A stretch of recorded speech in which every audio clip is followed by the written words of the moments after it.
Hello and welcome to the Born for Trouble podcast. Together we are going to investigate the lives of the infamous killers Bonnie and Clyde. In today's episode, we are going to be diving into the several other accomplices that Bonnie Parker and Clyde Barrow had during their years of crime that helped keep them out of the hands of the law.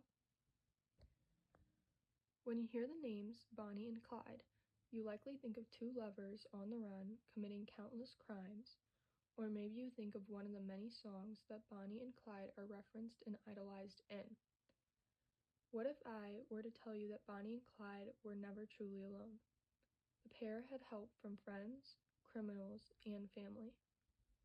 The Barrow Gang was what made their plans last so long. Their rise to crime started in Dallas, Texas during the Great Depression. During this time, money was hard to come by, and life was getting harder day by day. Clyde grew up around people that had to steal and fend for themselves. Later on in his life, Clyde started to build his own gang, which wasn't hard to accomplish. Many of his family members were loyal to him despite his actions. One of the first members of his crew was his own brother, Buck Barrow. Buck was no rookie in the world of crime.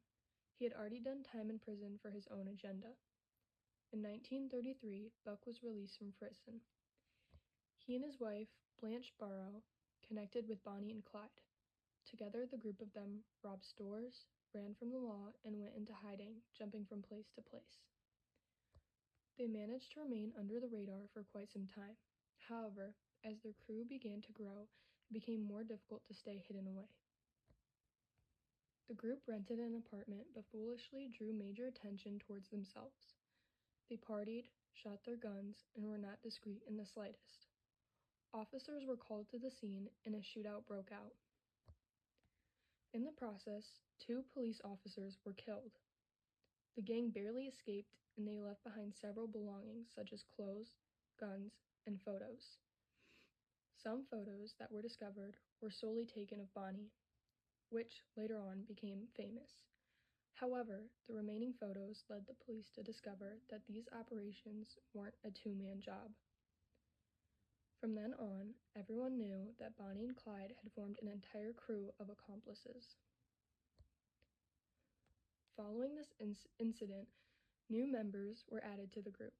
There was W.D. Jones, a teenager who looked up to Clyde as a role model and as a brother. Jones had known the Barrow family for many years and eventually fell into their mischief. Jones became the Barrows' lookout and getaway driver. Additionally, Raymond Hamilton, an old friend of the Barrows, joined them. The last and crucial member of the gang was Henry Methvin, who would later play a major role in the demise of Bonnie and Clyde's story.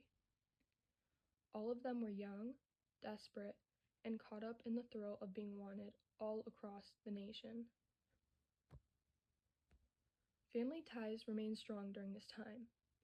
Even knowing the things that Clyde Barrow had done, his mother and his siblings aided him by bringing him food, passing messages along, and hiding him when it was too dangerous to be out in the open. Bonnie's mother acted similarly to Clyde's. She still loved her daughter and allowed Bonnie to come home and visit when time permitted. These tight-knit families were what made it possible for them to continue their path of crime for so long. So when people talk about Bonnie and Clyde, the daring romantic duo that defied law, remember this: they were never alone. They were a part of a family bound together by desperation, love, fear, and loyalty. Sometimes ride or die doesn't just mean 2 people. It means everyone who got caught up in their chaos. You've been listening to the Born for Trouble podcast. If you enjoyed this episode, follow along for the next episode and leave a review. Thank you.